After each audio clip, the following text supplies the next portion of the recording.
Hi everyone, welcome to the session of our web series Fireside Chat with Champions, in which we interview global business leaders, asking them crowdsourced questions relevant to biggest challenge we face today, COVID-19 and its impact on various aspects of business and society, and the way we can steer ourselves in current uncertainties. Today we have a very special guest with us, Dr. Kristina Lagerstedt, founder and CEO of 1928 Diagnostics. 1928 Diagnostics provides hospitals worldwide with a digital platform for impact infection control to track, stop, and predict outbreak of infections, especially hospital-acquired infections. A health tech entrepreneur and expert in molecular biology and clinical genetics, she has more than 15 years of experience in clinical research and personalized healthcare at Sahlgrenska University Hospital in Sweden. She is a member of Digital Leaders of Europe and a proud World Economic Forum Honor Technology Pioneer. Thank Kristina for accepting our invitation. I would request you to let our viewers know a bit more about you and your current activities and interests. Floor is yours, Kristina. Thank you, Deepak. So great to be here. This is such a good initiative that we talked about before. So it's a pleasure to be here, and we're both technology pioneers from the 2018 batch.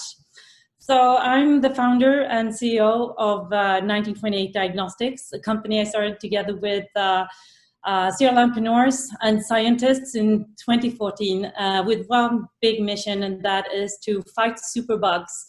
And we have developed a service platform for impact infection control, starting with fighting antibiotic-resistant bacteria and focusing on hospital-acquired infections. That's pretty short. I would like to, then I have to, sometimes people speak less, so I'll have to ask them to speak a little bit more. 1928, the name itself, right? I know that story. I would like the viewers to understand why you said 1928 Diagnostics. I told you this already in 2018, don't you remember? No, I'm saying why. Oh, no, I'm just kidding. So in 1928, the British scientist Alexander Fleming discovered penicillin. And since then, the lifespan of man has increased by 10 years. But already when he received the Nobel Prize in Stockholm in 1945, he mentioned the risk of these bacteria becoming resistant to antibiotics and to penicillin, and that we would enter a new era of post-antibiotic era. And that's actually where we are right now, when many bacteria are resistant to several antibiotics. And that is what we wanted to participate in stopping, the evolving problem of antimicrobial resistance. So, well, that's awesome. So we got. That's awesome. Yeah. No, because sometimes the name of an organization talks about the personality of the founders as well as it conveys a lot of hidden messages, and that is what actually I wanted you to talk about. So actually, if you see that you have been someone who has been working on predicting, identifying, and preventing infections, how do you see the current situation in the world related to the COVID-19 pandemic? Are we already seeing the worst, or still we are heading into further darkness and more chaos? Someone who is expert in this field, your perspective would be of very huge value to all of us. Yeah, thank you. I mean, we're all experiencing a completely new time right now. And I believe we are in different stages in different parts of the world. The first chaos phase and the first crisis, we are getting more, used to the situation, but still we are all in early phase. And I think that already now, since this is a time when I experience a huge collaboration between hospitals in different countries, between researchers and also companies. So we have already learned a lot. So although we have not seen any huge second waves yet, I strongly believe in that the hospitals and the laboratories and the authorities are more used to the situation, so it will not be the same kind of chaos that we have experienced in the beginning of this year. So it's, I mean, I believe this can go on for for years. When, coming back to the Spanish flu 100 years ago, starting in 1918, that was in several waves. But at that time, there was no antibiotics. And why I'm saying that is that many people by that time, before there were antibiotics, kill bacteria, because first, patient can get a viral infection, right? A virus, and get sick from that. But secondary to that is not very seldom a bacterial infection. That could actually be the one that kills the patient. And now we have antibiotics, but we need to use it in a very smart way. And that is also how 1928 can support, because we have been focusing on bacterial monitoring and trying to understand resistance in these bacteria, which is actually in the genome of the bacteria, and that is what our software analyzes. So by monitoring bacteria at hospitals, we can get more control of the situation and diminish the spread of bacteria, and also diminish risk for patients suffering from COVID-19 to get a bacterial infection. So that is what we are very much focusing on right now. But that's awesome, because if you see that the country like India, because currently I'm only having access to my own country because I cannot travel, the challenge is that we have stopped a lot of other issues in the hospitals. Like, for example, somebody who is going for other treatments, they have been stopped because everybody is so scared with the infection that even the the heart bypasses are being delayed, right? The treatment for strokes has been delayed. Even those who are getting paralysis, they've been asked that actually stay at home. Paralysis is okay, but COVID is a bigger danger. So solution like yours, I think in future, if something of that sort comes in, at least we would be more prepared in not getting so scared that actually we don't treat people for other causes because you don't want them to be in hospital. So I appreciate, I'm saying that what you're doing is a life-saving intervention in the society. So thanks a lot for doing that. That brings us to our second question. What impact do you see of COVID on healthcare sector, from primary healthcare delivery to how hospital would be run in the future? More specifically, what would be the long-term impact of COVID on the hospital management industry itself?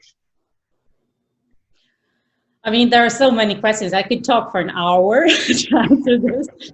But on one side, I think on the general side, I think that being proactive, that means to be very aware of your hygiene routines, and also to test patients, maybe before they even enter the hospital, for different pathogens like viruses and bacteria. So being proactive, and for the healthcare system to switch and be more, to do more analysis, which we have seen already so far, right? That by taking control of the situation, and also being able to do that before an outbreak even starts, to monitor patients. So I think lots of new analysis and technologies, such as DNA sequencing, which can be used to monitor viruses or bacteria by getting the perfect genetic fingerprint from an organism. And by doing that, you can trace them in a very, very efficient way, and also use historical data and understand how virus or bacteria are spreading throughout a community or at a hospital. But you also need, to collect a lot of data, and to use these data, not only DNA data, not only other data for different analysis from fast tests and so on, but also to merge it with data specifically related to patients and where they have been geographically and so on. So I think there will be a push in the shift toward a new data-driven healthcare, which is happening right now in a fantastic way. But it will also require adjustments, from the regulatory landscape and point of view, and how to handle data from safety and security side and so on. So that is one of the big shifts that I think will take place sooner. We all knew that this would happen, but now it's so clear that we can do a lot of impact by using this data and using these new technologies and implement them faster. Because communication and collaboration is key to fight these kind of pandemic, right? True. Then on the other hand, I think because I had, of course, contacts with hospitals and laboratory personnel and MDs all around the globe, and there are interesting things happening at hospitals during these kind of crises, because as you said, fewer patients are actually entering the ICUs or the hospitals, so the pressure is lower. And also the people working like nurses and doctors, when they're not in a lot of stress, we can also be the situation, of course, when you need to run around, you know, from one patient to another. But in general, they are more cautious, and the hygiene procedures can actually be even better, because now everyone's so very much aware of using, you know, using the right equipment in the right way. And that's why I believe this first wave, which has been, I mean, so many deaths and a lot of stress and a lot of pain, but we have learned a lot. So we need to pick those positive things into the future and learn from one another. I'll also like, you know, just talk about one small perspective, which I believe. See, data is very, very important for the developed world. So whether we talk about Europe or America, they struggle with this pandemic because access to data was not there, sufficient data was not there to do the predictions, to use algorithm. The greatest technologies were there, but data was not there. Unfortunately, in the developing world, whether we talk about India, Pakistan, Bangladesh, there is a lot of data because there is humongous number of patients, right? But technology is not there. And the technology is not there because economically it is not viable to have those technologies there. Maybe we might have to collaborate here where the data from so much patient we are having can be monetized, so that in a developing world we have better facilities, and in developed world you have data which can be used in such time of crisis. Do you think this makes sense in what I'm saying, or it's just like, you know? Of course it does. I mean, this has been, I mean, through the forum where we actually met, and you know, but it's all about, you need to create those small projects first and learn to communicate and get to know people, find a good way of working, and then do some pilot studies, and then merge it and get funding to scale, to be able to scale. So we are really working on that, and there are several initiatives. For instance, in the World Economic Forum, one called the Precision Medicine project, which is taking place right now, and it's a collaboration between, you know, governments and companies, big pharma, and also research groups. So we just need to start somewhere with engaged people and take it off. So yeah, definitely. And that is like key to what we are doing. I mean, we know that our technology saves lives, but we cannot do it ourselves. We need to place the new technology where it's needed the most. And there are ways of doing that, and it's already happening, but it must be in collaboration with different stakeholders and different competencies, because there are a lot of education that need, you know, there are a lot of technologies and communication that needs to take place to merge these efforts to really make it happen. Awesome. Maybe we'll collaborate on this issue for India. I'm very keen to take your technologies Let's this do part it. This part of the world. So this brings us a little bit of, I'm saying that a question which, as we were talking a little bit earlier, that it's difficult to answer, but I still would love to have your perspective. That while we all have seen that the developed world spends far more per capita on healthcare, suffering far more than those with very fragile healthcare infrastructure. So I've given some example. For example, US, which is spending 17.9% of their GDP, or Italy 8.8%, Spain 8.9%, France 11.3%, UK 9.6% in 2017.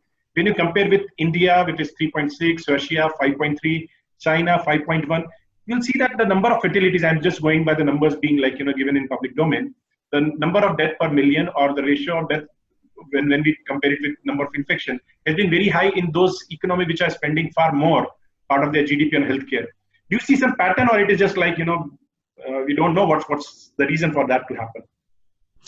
I mean, being a scientist, so I put myself in that position now, I have to say that it's far too early to draw any connections between these different factors. And also, it's difficult to compare different countries. I mean, the healthcare systems are so completely different. If you, for instance, if you compare the Swedish system and our actions to what's happening in Italy or in India or in the United States.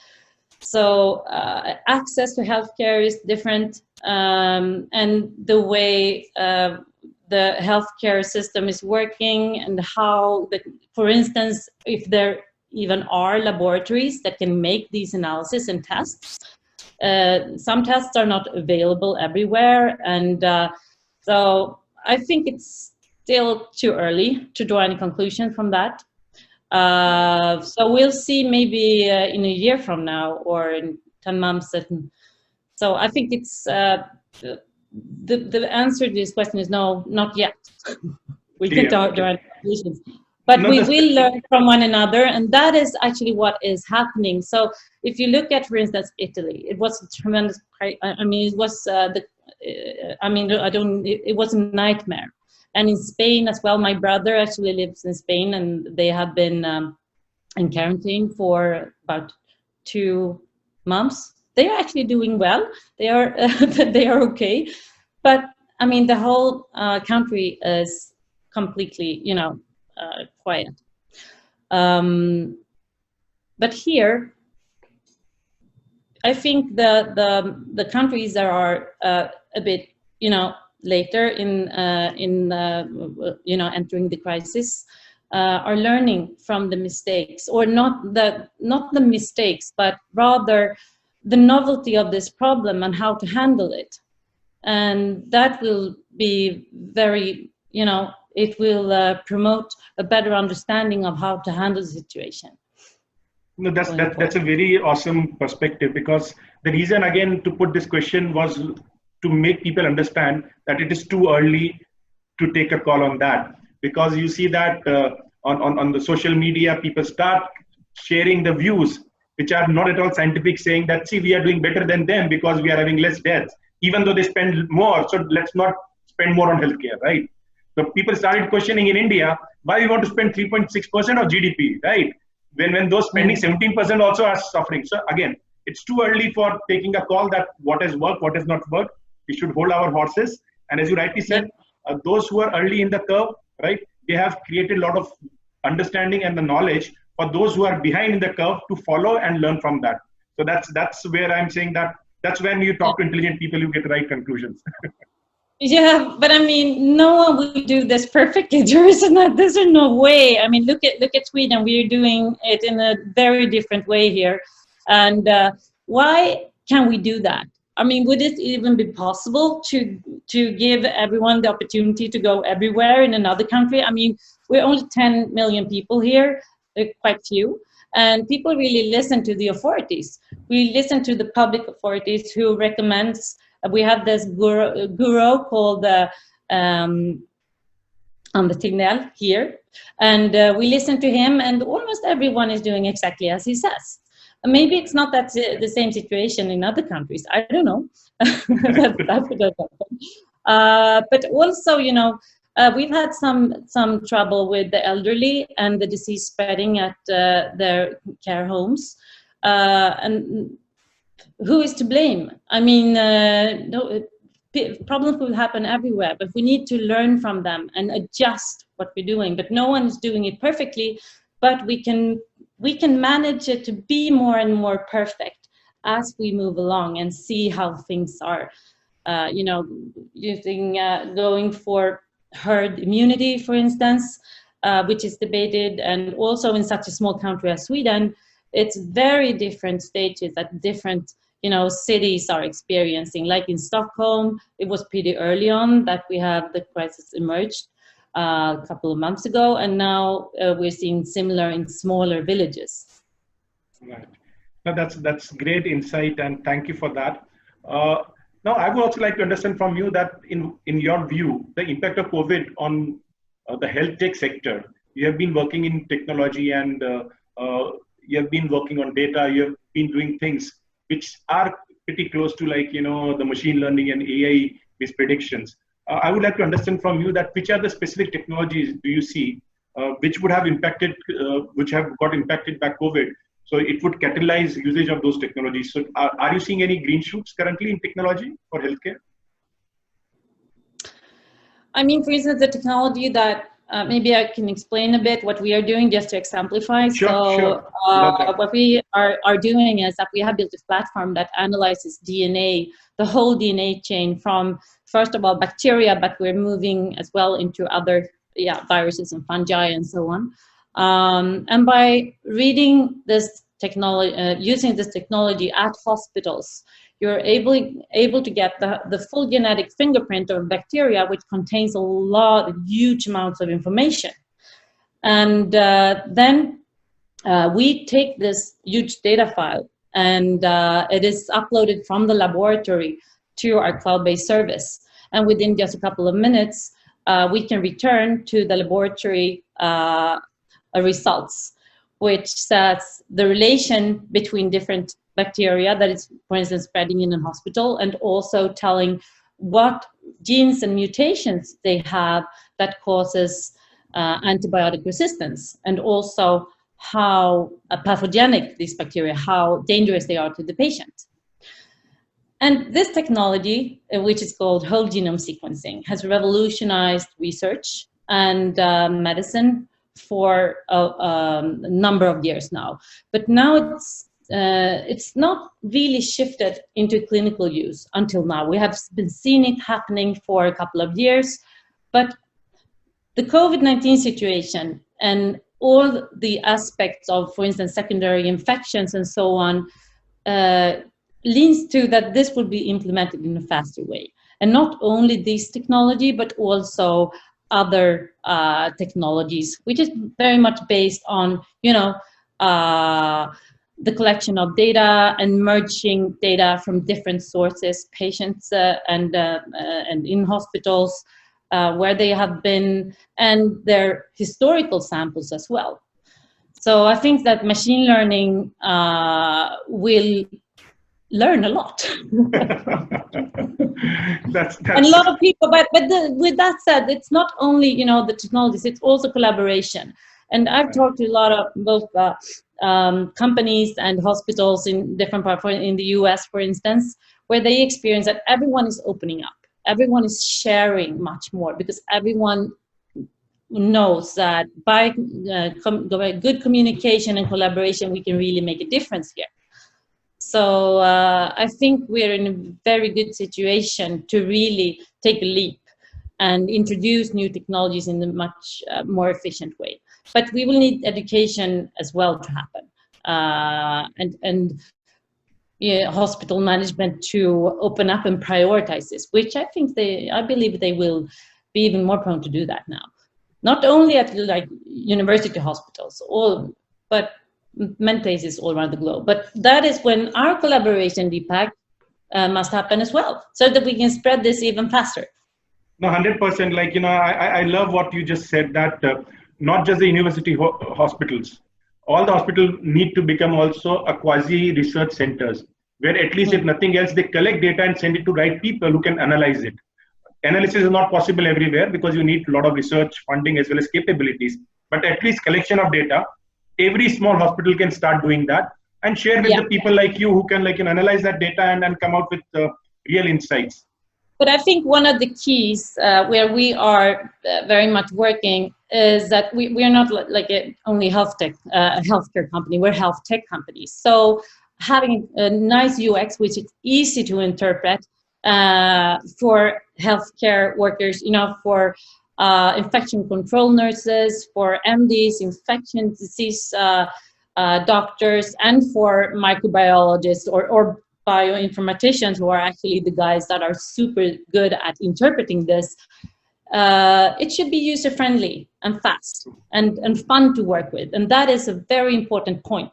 To really make this leap, we need to think about the end user and how we can facilitate the understanding of this kind of complex data and make it easy for them. And so that they will actually like working with it, which they do. They love it. We make technology easy. Yeah. Very, very important point you said, that actually it is not just about advanced technologies. It is making it intuitive for end users, because they themselves, they are in so much of their own stresses. They should not see it as one more additional task, right? Where they think that should I treat a patient or should I enter the data? You have to make it intuitive, You have to put it like, you know, in a fun way where they like coming back, just like Facebook, right? Even I've seen doctors while seeing, they say, okay, let me see what's happening on my Facebook, right? It's a hook.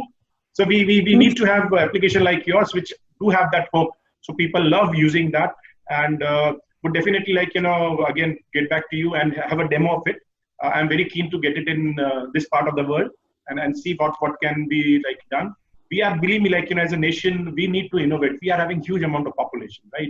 And it's difficult to, like, you know, just spend money for healthcare. We have limited resources, and innovations like yours can leapfrog this whole thing, where we can have more healthier society than what we have today. So definitely I would work with you.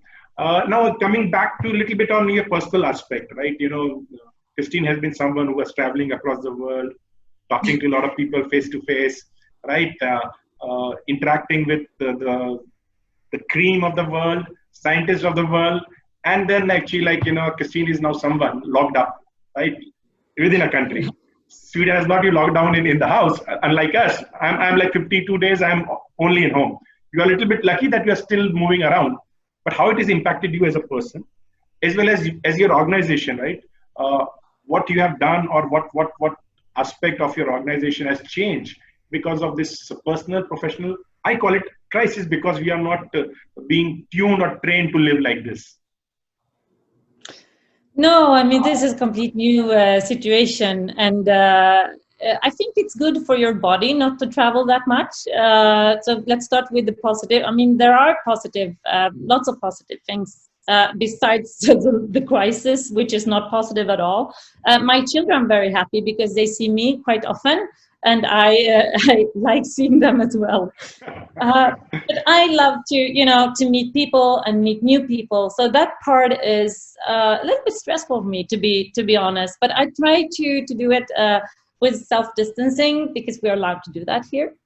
And since we don't have any laboratories or such, we work completely remote, on a remote basis in the company, which is going great, I think.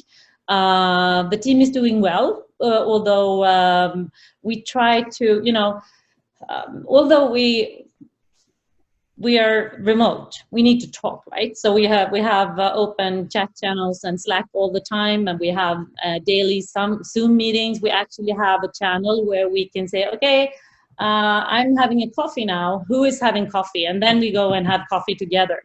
That is strange, but it works out fine. And then sometimes when we feel like if we meet, you know, and have walks, so that we can, because I still think, and I can see that going digital, like totally 100% digital, is, of course, it's a very new situation, and people are you know, handling it in different ways, and also you need to stimulate digital innovation. And how do you do that? Well, we still need to talk a lot. So I spend a lot of time or talking to the team. I'm calling them. I love to be on the phone, so that's not a problem for me. And they are very nice, so they always answer when I call them. So that's good. That's on the awesome. other hand, so that's the team. So we're doing well.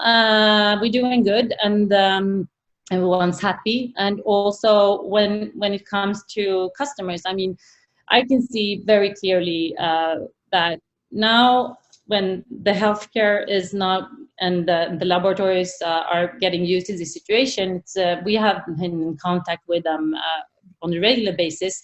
But now what's happening is that besides the chaos is like ending, but now the regular activities needs to be merged with the new time. That takes a lot of time for them as well to adapt to this new situation. So there are a lot of new ways of working that needs to be merged with the new ones, so to speak.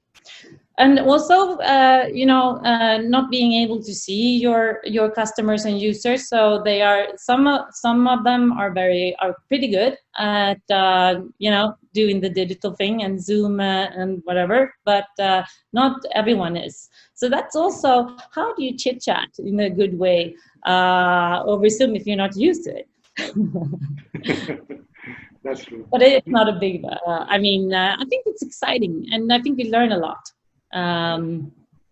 For us, actually, our customers are farmers, right? And they don't have access to internet. So it becomes for us a real challenge. And yes, my son actually, like, he asked me a question that just a couple of months back, you were telling me only 1 hour of screen time. Now you want me to sit in front of Zoom for a whole day, take my classes. You make your mind, old man. so we all are like, getting new stuff every day, right? Still, and again, still we are evaluating, right? What is going to last, right? What we have to continue, what are the good things. So yes, as you rightly said, there are quite a few positives. There are a few negatives, and we have to find our ways that how we tackle it, because the world would be very different going forward. Now that brings us to the last section, where actually, like, it's very, very actionable points from you for the startups and entrepreneurs who want to be in health tech domain, and they want to be surviving post-COVID and do well going forward. So what would be your 4 or 5 or 6, whatever number you want, recommendation to these startups and entrepreneurs that these are the things they should do so that they can replicate your success? I mean, given the situation, we're still getting used to it, right? But I think it's important to take care of your team and to take all the positive aspects that you can find in direct communication, and also when you talk to someone to share your long-term positive vision. I think that is key, and to listen to your co-workers, and actually not only how is your working day going, but how is life. At least I believe that is really, really important. And also when it comes to having contact with your customers, not to push them too hard in the wrong situation. Wait and meet them in this new era with maybe to produce material that is easy for them to connect to, like videos or stuff like that. And of course, when it comes to the financial situation, to try to push your runway, to make savings where it's possible. We have not have any layoffs. We don't have any furlough, but because we have a lot of things that we need to accomplish and a lot of activities. But still, our plan forward has been a little bit changed, of course, and we are not hiring and expanding the team in the same way, because we want to protect our team. And luckily enough, we had closed the financial round by the end of last year, so we're pretty safe. But I think also to have a good connection and talk to your shareholders and other stakeholders and keep communication going, I think is key. And show them what you're doing and being as transparent as you can, of course, with the situation.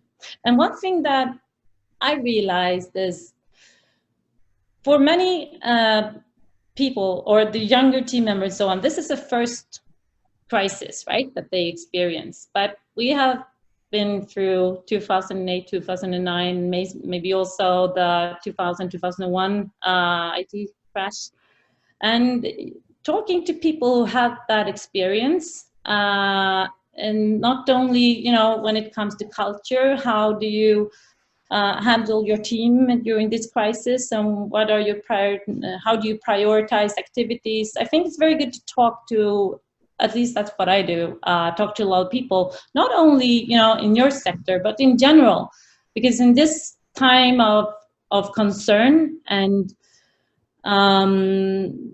it's very many people that will be affected, I think it's important to understand, how the whole community is changing, not only locally or in your country, but also on a global basis. And try to realize where can you find the positive things that will really push forward your own company, and share that with your team. Wow. So in fact, I strongly believe that our generation is one which actually was pre-digital and post-digital.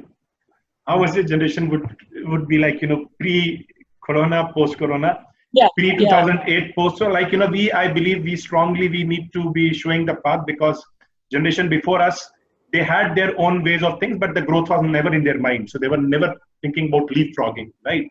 Our generation was also, we have seen that slowness, we have seen that restlessness of growing, we have seen that values and benefits of growing yeah. fast. So we have to be the real thought leaders in the world going forward.